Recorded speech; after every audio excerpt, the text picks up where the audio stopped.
6장 24절부터 7장 2절까지 있는 하나님의 말씀을 들으십시오.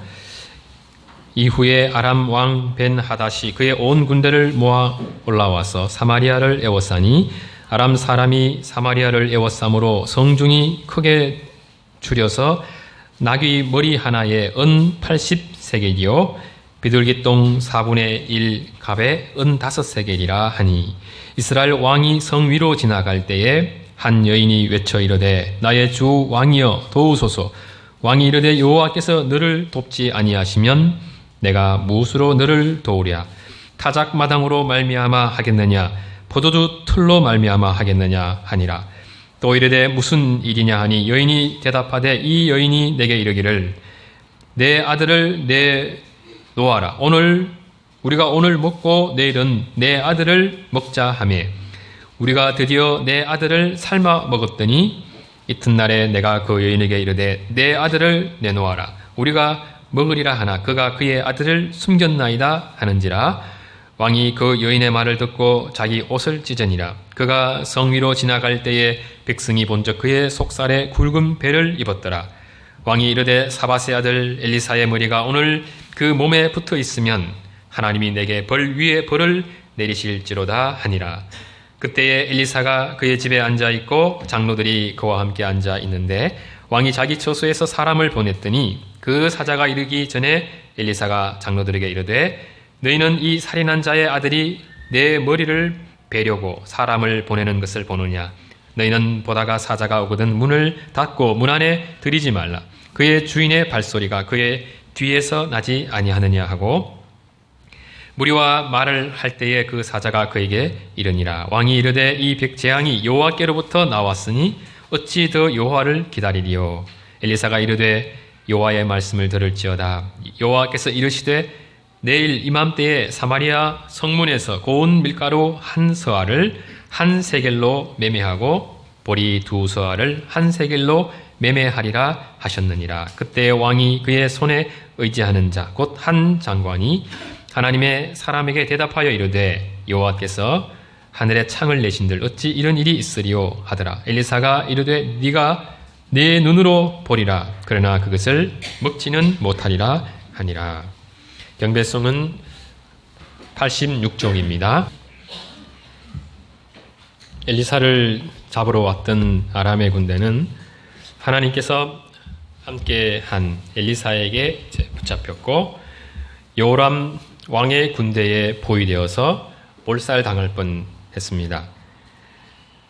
그러나 엘리사는 자신을 잡으러 온 아람 군대에게 긍휼을 베풀어 주었고 잘 먹고 마시게 한 후에 그들의 주인에게로 돌려보냈습니다. 이 일이 계기가 되어 아람의 군대가 다시는 이스라엘 땅에 들어오지 않았다 했습니다. 이는 이전과는 다르게 제법 오랫동안 아람과 이스라엘 간에 평화가 지속되었음을 보여줍니다. 아마 엘리사를 통해서 경험한 놀라운 이적들이 한동안 뇌리에서 사라지지 않았을 것입니다. 무엇보다 엘리사와 이스라엘 왕이 베푼 호의는 이스라엘에 대한 적대감을 한동안 누그러뜨렸을 것입니다. 그러나 시간이 지남에 따라서 이런 의식들은 점점 허려졌을 것이고 이스라엘 침공에 대한 명분은 또 점점 커져갔을 것입니다. 벤 하닷이 경험한 은혜는 이스라엘의 하나님을 믿는 그 신앙에 의해서만 유지될 수 있는 성격이기 때문입니다. 그들은 자신들이 이스라엘을 얼마든지 칠 수 있고 또 전쟁에서 이길 수 있다고 자신했을 것입니다. 그럼에도 한동안 전쟁을 벌이지 않은 것은 지난날 이스라엘이 자신들에게 베푼 호의 때문이라 생각했을 것입니다. 한동안 침공하지 않은 것을 이스라엘에게 은혜 베푼 것으로 여겼을 가능성이 많죠. 그리고 얼마간의 세월이 흘러 이제 모든 빚은 청산되었고 이제 충분히 이스라엘을 침공할 명분이 쌓인 것으로 판단했을 것입니다. 그렇게 세월이 지나는 동안 엘리사의 하나님에 대한 두려움도 조금씩 잊혀져 갔겠죠. 자신들의 군대를 의지하는 이 강자의 교만함이 또다시 고개를 들기 시작했을 것입니다. 그리하여 결국 벤 하닷의 이스라엘 침공이 재개되죠. 지난날 엘리사를 통해서 아주 놀라운 것을 경험한 아람 왕은 다른 것은 몰라도 적어도 이스라엘에 엘리사가 살아있는 동안에는 이스라엘을 침공해서는 안 된다 하는 이 점 분명히 결론 지어야 했고 기억해야만 했습니다. 엘리사의 하나님은 그 어떤 무력으로도 군대의 뛰어난 전략과 전술로서도 당해낼 수 없다는 것을 체험했기 때문입니다. 엘리사에 의해 포로가 되어 이스라엘 왕 여호람에게 아람의 군대가 포위되고 여호람을 통해서 먹을 것과 마실 것을 공급받을 때에 이들은 이스라엘과 여호람이 베푼 그 은혜만 머릿속에 각인됐을 가능성이 있습니다. 그러나 아람의 군사들에게 진짜 은혜를 베푸신 분은 여호람도 엘리사도 아니고 하나님이셨습니다. 아람 왕 벤 하닷이 이스라엘을 침공하면서 잘 모르고 있는 것이 있죠. 이스라엘의 왕은 여호람이 아니라 여호와 하나님이시라는 점입니다. 이것을 여호람이 잘 드러내야 되죠. 그러나 하나님의 백성으로서 또 종으로서의 역할을 여호람이 제대로 감당하지 못했을 때 결과적으로 이방 왕 벤 하닷이 하나님 앞에 큰 죄를 짓게 하고 말았습니다. 벤 하닷은 엘리사를 통해서 엘리사의 하나님은 살아계신 하나님이심을 믿어야 했습니다. 자신이 믿는 신과는 그 능력 면에서 비교할 수 없는 분이심을 깊이 인정해야 했습니다. 하나님이 어떤 분이신지를 조금 더 신중하게 알아보았더라면 이스라엘의 하나님이 진정한 이스라엘의 왕이심을 알 수 있었을 것입니다. 그것을 알았더라면 이스라엘을 공격하는 것은 곧 하나님을 공격하는 것이고 엘리사를 통해서 하나님이 어떠한 분이신지를 직접적으로 경험한 벤 하닷이 이스라엘을 또다시 공격하는 그 어리석음에 좀처럼 빠지지는 않았을 것입니다. 벤 하닷이 하나님은 어떤 분이신지를 좀 더 잘 알았더라면 그는 자신의 군대에 은혜를 베푼 분이 하나님이심을 고백할 수밖에 없습니다. 군대의 눈을 멀게 하실 수 있는 하나님은 자신들의 군대를 그 자리에서 진멸시킬 수 있는 분이심을 알고 도저히 전쟁을 통해서는 이길 수 없는 하나님에 대한 두려움만큼은 일생 동안 지니고 살 수 있었을 것입니다. 그러나 하나님을 믿지 않는 이들이 자신들의 삶에서 일어나는 그 일의 배후에 하나님께서 살아계시고 또 역사해 가시는 분이심을 믿는다는 것은 쉽지 않은 일입니다. 그래서 이 일을 하나님을 믿는 하나님의 백성들이 자신들의 그 삶과 입술의 고백을 통해서 잘 드러내야 하는데 여호람 시대 왕과 이스라엘 백성들은 열방을 향해서 왕 같은 제사장으로서의 역할을 제대로 감당하지 못했습니다. 하나님께서 진짜 살아계신 하나님이시라면 하나님을 믿는 사람들의 신앙과 삶은 다를 수밖에 없을 텐데 하나님을 왕으로 또 신으로 믿는다 하는 사람들이 하나님을 경외하지도 않고 심지어 다른 신을 섬기는 그 모습을 보면서 아람 왕과 그의 백성들이 여호와 하나님께 주목하기란 쉽지 않습니다. 하나님께서 아람 군대의 눈을 멀게 하는 것과 같은 놀라운 이적을 통해서 이스라엘이 승리하도록 도우실 때에 하나님께서 이적을 베푸시는 그 궁극적인 뜻은 결국 하나님의 백성 이스라엘이 정신을 잘 차리도록 하는 데 있습니다. 이스라엘 왕과 이스라엘의 신앙이 정상적이었다면 전쟁에서의 승리는 다윗의 시대처럼 왕과 그의 백성들에게 온전히 주어졌을 것입니다. 그렇게 하여 주님은 주님의 그 승리가 동시에 왕의 승리가 되게 해주십니다. 주님의 영광이 곧 이스라엘 왕의 그 영광이 되게 해주시는 분이시죠. 그러나 엘리사 시대 이스라엘 왕과 이스라엘은 하나님의 그 승리를 함께 누릴 만한 자격이 없었습니다. 아람과의 전쟁에서의 승리에 대한 그 영광도 한 선지자 엘리사에게 돌아가고 있었고 엘리사에게 돌아갔다는 것은 곧 그 영광이 하나님께만 돌려졌고 이스라엘 왕과 그의 백성들은 제외되었음을 보여줍니다. 이스라엘 왕과 백성들이 이러한 상황과 맞닥뜨리게 될 때 그들은 엘리사를 통해서 드러난 하나님의 승리가 동시에 자신들에게는 경고임을 깊이 깨달았어야만 했습니다. 승리를 거두었음에도 이 승리의 기쁨을 제대로 누리지 못하고 왠지 살아계신 하나님에 의한 이 승리가 낯설게 느껴지는 자신들의 모습을 그냥 지나치지 말아야 합니다. 그래서 자신들이 그동안 하나님의 살아계심에 대한 그 믿음이 얼마나 없었는지, 하나님에게서 자신들의 마음이 얼마나 또 멀어져 있는지, 왜 하나님의 승리를 마음으로 기뻐하며 즐거워할 수 없었는지를 돌아보면서 그 마음이 하나님께로 돌아가야만 했습니다. 분명한 것은 하나님께서 이스라엘과 함께하는 동안에는 그 어떤 민족도 이스라엘을 함부로 침공할 수 없다는 것이죠. 신명기 26장 3절에서 9절을 보면 그것이 그 하나님의 약속이 잘 명시되어 있습니다. 너희가 내 규례와 계명을 준행하면 내가 그 땅에 평화를 줄 것인즉 너희가 누울 때 너희를 두렵게 할 자가 없을 것이며 내가 사나운 짐승을 그 땅에서 제할 것이며 칼이 너희의 땅에 두루 행하지 아니할 것이며 너희의 원수들을 좇으리니 그들이 너희 앞에 엎드릴 것이라.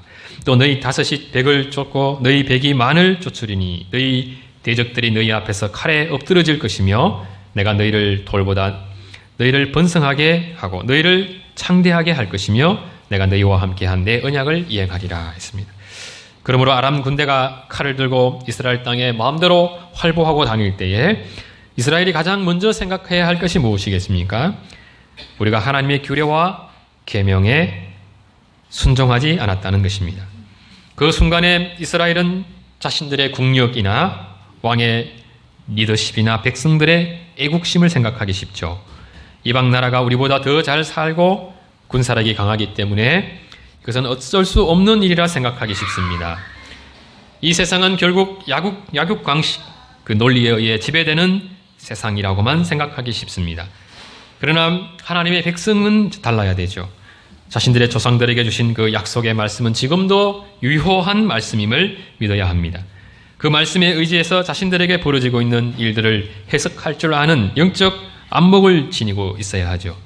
아람 군대가 칼을 들고 이스라엘 땅을 활보하고 다닐 때 저들을 어떻게 몰아낼 것인가, 적들을 어떻게 공격하고 어떻게 이길 수 있을런지를 생각할 것이 아니라 우리의 죄가 무엇인지를 생각해야만 하는 것입니다.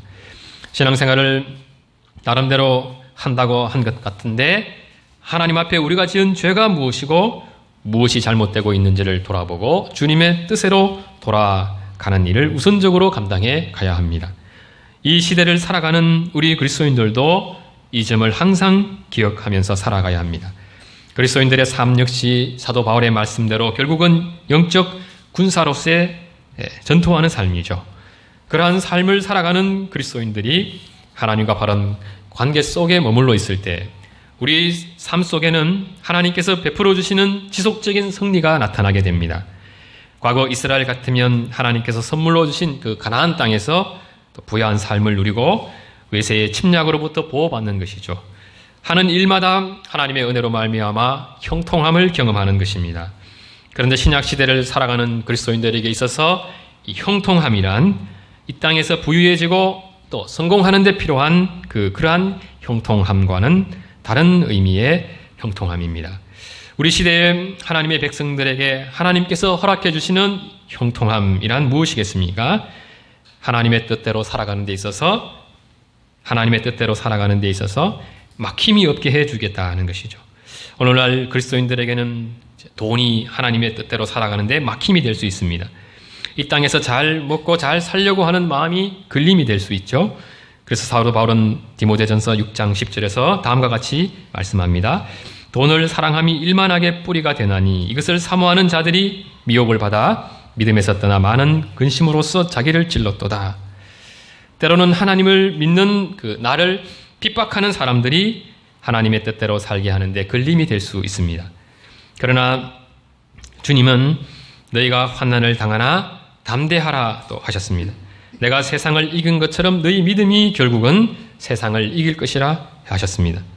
그리스도인들을 믿음에서 떠나게 하는 세 가지 주요한 요소가 있죠. 이 세상과 죄와 마귀입니다. 이러한 것들과의 싸움에서 어느 순간에 또 패하는 것 같을 때가 있고 어떤 때는 상당히 패하고 있는데도 또 그것을 인식하지 못할 때가 있습니다. 정상적인 그리스도인들은 언제나 영적 전투 속에 살아가는 그리스도인입니다. 그들은 늘 기도하며 주 앞에 깨어있는 사람들이죠. 하나님 앞에 범하는 그 작은 죄에 대해서도 항상 예민하게 반응합니다. 작은 죄도 심각하게 여기고 깊이 회개하죠. 그들은 우리가 이 세상을 사랑하는 것이 우리를 믿음에서 떠나게 하는 얼마나 강하고 또 치명적인 대적인지를 알고 있습니다. 하나님을 사랑하고 경외하며 무엇보다 주께서 우리에게 맡기신 그 고귀한 주의 복음을 언제든지 복음이 막힘없이 전파되어야 한다는 것 알고 있습니다. 우리가 이러한 것을 잘 알고 우리에게 주신 그 하나님의 뜻이 우리를 통해서 잘 드러나게 될 때 우리 그리스도인들의 삶은 그야말로 형통한 삶이라 다 말할 수 있습니다. 그 삶이 우리 삶에 지속적으로 드러나게 될 때 우리가 아주 풍성한 주님의 은혜 안에 또 우리에게 부어주시는 그 복 안에 살아가고 있음을 인식하게 됩니다. 주님께서 우리에게 베풀어 주신 은혜가 결국은 나를 이렇게 살게 했음을 알게 됩니다. 그런데 살아가면서 우리에게도 패배하는 것 같은 때가 찾아오게 됩니다. 하나님의 뜻대로 살아갈 수 있도록 주님은 때때로 마음의 유혹을 물리치게 해주시고 시험에 들지 않게 해주십니다. 우리의 기도를 들어주시고 걸림이 되는 요소들을 제거해 주심으로 언제나 피할 길을 내주시는 분이시죠. 그런데 때로는 우리를 하나님의 뜻대로 살지 못하도록 하는 여러 요소들이 웃음을 짓고 승리의 개가를 부르고 있을 때가 있습니다. 우리의 영적 삶이 무기력해지고 육신의 정욕과 이생의 자랑이 우리 마음의 마당에서 활보하고 다닐 때가 있습니다.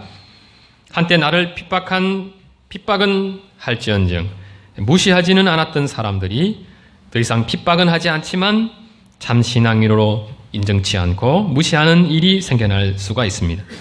하나님 앞에 구별하여 드렸던 시간들이 육신의 정욕을 추구하는 그 삶의 습관에 의해서 점령당할 때가 있습니다. 하나님의 거룩한 말씀과 복음을 전파하는 것보다 더 중요하다고 생각되어지는 것들에 의해서 우리의 영적 의식들이 점령당할 때가 있습니다. 그래서 더 이상 이 세상 사람들이 우리 삶을 통해서 거룩한 영향을 받지 못하고 우리 삶이 맛 잃은 소금처럼 길에 버리워져서 짓밟히는 일이 발생하게 될 때 그리스도인들이 가장 먼저 기억해야 할 것이 무엇이겠습니까? 주님께로 다시 돌아가야 된다는 것입니다. 상하고 통회하는 마음으로 주님 앞에 회개하는 것입니다. 우리의 원수들이 승리의 개가를 부르고 있는 것은 우리가 힘이 없어서도 신앙의 경륜이 부족해서도 또 종교적 열심이 없어서도 아닙니다. 결국은 주님께서 우리에게 승리를 주시지 않기 때문입니다. 그리고 그것은 우리가 주의 말씀대로 순종하면서 살지 않았기 때문입니다. 주님께서 우리에게 베푸시는 이 은혜의 자리, 겸손하게 순종하는 자리에 서 있지 않기 때문이죠. 주님께서는 이스라엘이든 우리든 우리가 주님의 뜻에 순종하고 주님의 편이 되면 우리를 대신해서 친히 싸워주시는 분이십니다. 우리가 하나님의 뜻대로 어찌하든지 순종하면서 살고자 할 때 그 생각과 그 삶으로부터 떠나게 하는 모든 그 요소들을 제거해 주시고 믿음으로 우리가 이기게 해 주시는 분이시죠. 이스라엘의 경우 엘리사를 통해서 하나님께서 자신들에게 승리 주셨음을 잘 알고 회개하면서 승리를 주신 하나님을 더 높이고 마음과 열심을 다해서 경배하는 모습으로 나아갔더라면 잠시는 실패했으나 그 실패가 더는 반복되지 않았을 것입니다. 아람 왕 벤하닷 역시 이스라엘을 승리케 하신 하나님께 주목할 수밖에 없었을 것이고 적어도 이스라엘의 신앙이 살아있고 엘리사가 생존하는 날 동안에는 감히 이스라엘을 침공하겠다는 생각을 하지 못했을 것입니다. 그러나 이스라엘은 어떠했습니까? 하나님의 은혜에 주목하지 않았고 회개하지 않았고 여전히 자신들의 영적 실상을 깨닫지 못했습니다. 그들은 여전히 자신들의 삶의 방식을 고집하는 사람들이었고 사랑하는 사람들이었습니다. 하나님도 섬기고 다른 신도 섬기는 종교적 혼합주의와 형식주의에 빠진 삶을 여전히 사랑하는 사람들이었습니다. 하나님의 백성들이 하나님의 뜻대로 살아가지 못할 때 하나님께서 마지막으로 취하시는 그 방식이 무엇입니까? 레위기 24장 14절 15절 말씀입니다. 그러나 내가 내게 청종하지 아니하며 이 모든 명령을 준행하지 아니하며 내 규례를 멸시하며 내 마음에 내 법도를 싫어하며 내 모든 계명을 준행하지 아니하며 내 언약을 배반할진대 어떻게 하시겠다는 것입니까? 재앙을 내리겠다는 것입니다. 생명은 쇠약해질 것이고 파종한 것이 헛되게 하겠다 했습니다. 먹고 살기 위해 열심히 일한 것, 삶의 모든 수고가 아무 의미 없는 것이 되게 하겠다는 것입니다. 그리고 너희의 대적이 그것을 먹을 것이라 했습니다. 심지어 하나님께서 하나님의 백성들이라 불리는 이들을 직접 치신다고 했습니다. 7배나 징벌을 한다고 했습니다. 하나님의 백성들을 미워하는 자들이 하나님의 백성들을 다스리게 하는 그 일이 발생하게 하겠다는 것입니다. 하나님의 백성들의 존재가 마치 길에 버려진 맛이른 소금같이 버려져서 이 세상에서 무시와 조롱거리가 되게 되고 짓밟히게 하겠다는 것입니다. 하나님의 의지가 이렇게 분명합니다. 하나님의 백성들인 우리가 하나님 뜻에 순종하지 않을 때 이스라엘 백성들에게 주신 이 약속의 말씀이 우리에게도 여전히 동일하게 적용되어진다는 사실을 기억해야 합니다. 어떤 부분은 문자적으로 신약 시대를 살아가는 우리와 맞지 않죠. 그러나 공통점이 있습니다. 하나님의 뜻대로 살지 못하게 하는 그 요소들이 더 이상 우리 삶에 의미 있는 것이 되게 하지는 않겠다는 점에서 같습니다. 이스라엘 백성들이 하나님의 뜻에 순종하여 살아갈 때 가나안 땅에서 살아가는 삶의 그 모든 요소들이 하나님께 영광 돌리는 수단이지 않습니까? 곡식을 얻기 위해서 파종하는 것, 나무를 심는 것, 전쟁을 하는 것도 다 그렇습니다. 다 하나님의 영광을 위해서 하는 돌리드리는 수단이죠. 우리도 그렇습니다. 공부하는 것, 직장을 다니는 것, 취미 생활을 가지는 것, 건강을 잘 관리하는 이러한 것들이 하나님의 말씀을 묵상하고 기도하고 예배드리는 삶과 따로 구분되지 않습니다. 그야말로 먹든지 마시든지 무엇을 하든지 하나님의 영광을 위해서 하기 때문이죠. 그러나 그러한 생활을 잘 하면서도 그 마음이 하나님에게서 떠나는 일이 발생할 수 있습니다. 하나님을 더 잘 섬기게 하는 수단들이 도리어 하나님에게서 우리의 마음이 떠나게 하는 그 수단들로 전락할 수 있습니다. 그때 하나님께서 무엇을 하겠다는 것입니까? 하나님보다 더 사랑하는 그 요소들을 더 이상 너희가 사랑하지 못하도록 하겠다는 것입니다. 하나님의 뜻대로 행하는데 걸림이 되는 그것들로부터 떠나게 만들겠다는 것입니다. 그렇게 하시는 것 중에 하나가 때로는 죄의 낙을 즐기며 살아가도록 그냥 내버려 두시는 것입니다. 하나님의 뜻대로 살지 않는데도 이 세상에서 볼 때 승승장구하도록 내버려 두시는 것입니다. 그렇게 해서 무엇을 깨닫게 하시는 것입니까? 인생이 허무한 거죠. 죄의 낙을 즐기며 사는 삶이 얼마나 더덥고 또 영적으로 궁핍한 삶인지를 스스로 깨닫게 하시는 것입니다. 때때로 우리가 소중하게 여기며 꽉 붙들고 있는 것들을 빼앗아 가기도 하십니다. 하나님보다 더 의지하는 것을 더 이상 의지하지 못하게 하실 때도 있습니다. 똑같이 돈을 많이 벌어도 어떤 사람은 그것이 하나님의 은혜의 결과입니다. 또 어떤 사람은 그것이 징계의 결과일 수 있습니다. 궁핍하게 되는 것도 어떤 사람은 그것이 은혜의 결과이고 또 어떤 사람은 징계의 결과일 수 있습니다. 몸이 아픈 것, 공부를 잘하는 것도 그렇습니다. 어떤 사람에게는 아픈 것도 은혜고 어떤 사람에게는 또 징계일 수 있습니다. 그리스도인들 중에 이것을 잘 몰라서 가난한 것은 징계고 부자가 되는 것은 은혜고 복이라 생각하는 분들이 많지 않습니까? 건강한 것은 복이고 아픈 것은 징계라고 또 생각하는 분들도 많습니다. 사도 바울과 같은 경우에는 몸의 이 가시의 문제 고쳐주지 않는 것이 은혜였습니다. 약한 데서 진정으로 강함을 경험하도록 하시려는 그 하나님의 배려였습니다. 핍박이나 고난도 어떤 경우에는 하나님께서 우리의 잘못을 깨우치게 하는 수단이 될 수 있습니다. 또 때로는 우리의 믿음이 약해지지 않게 도우시는 하나님의 은혜의 수단일 수도 있습니다. 그것을 분별하는 것은 어렵지 않습니다. 우리의 마음이 하나님을 떠나고 하나님과 멀어지게 될 때 하나님을 잘 믿도록 도와주었던 그러한 요소들조차 언제든지 하나님께서 우리를 징계하는 수단이 될 수 있는 것입니다. 또 한때 우리를 징계하는 수단이었던 것들도 우리가 하나님을 잘 믿을 때 하나님께로 우리 마음을 돌이킬 때 하나님을 더 잘 믿게 하는 은혜의 수단들이 될 수 있다는 것입니다. 이스라엘의 경우는 이것을 분별하는 것이 훨씬 더 쉽습니다.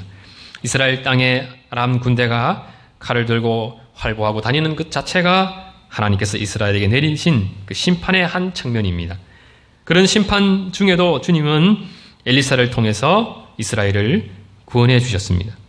이러한 구원을 이스라엘 왕 여호람은 복이라고 생각하지 말아야 하죠.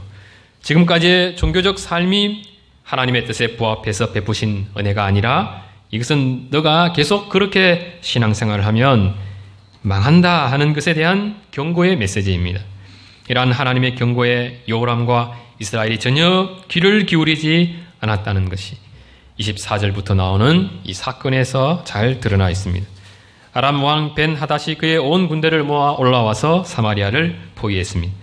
아람 왕 벤 하닷은 자신이 얼마든지 이스라엘을 마음대로 할 수 있으리라 생각했을 것입니다. 이스라엘을 살릴 수도 죽일 수도 있는 고난이 자기에게 있다 생각했습니다. 그러나 그가 모르고 있는 것이 무엇입니까? 그가 이스라엘 땅에서 활보할 수 있는 것은 하나님께서 허락해 주셨기 때문입니다. 아람 왕은 자신이 사마리아를 포위한 것은 근본적으로 자신의 군사력이 이스라엘보다 더 강하기 때문이라 생각했을 것입니다. 그러나 아람 군대가 그렇게 할 수 있었던 것도 하나님께서 그렇게 하도록 허락해 주셨기 때문입니다.